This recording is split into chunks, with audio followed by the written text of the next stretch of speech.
أنا أصدقك القول يعني. أنا خايف على الأخ أحمد الشرع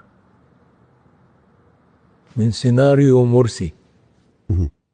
لهالدرجة؟ أنا خايف على أحمد، خايف عليه من سيناريو مرسي. بس خوفك عليه معناه أنك أنت تؤيده وسعيد بوجوده. أنا سعيد بوجود أحمد الشرع. ليش؟ نمرة واحد، بأني أعرف هذا الشخص منذ أكثر من 25 سنة،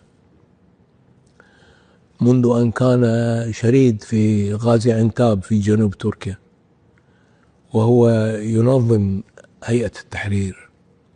رجل مستقيم، رجل لا يطلب الدنيا، رجل نظيف اليد، نظيف اللسان، من أسرة كريمة.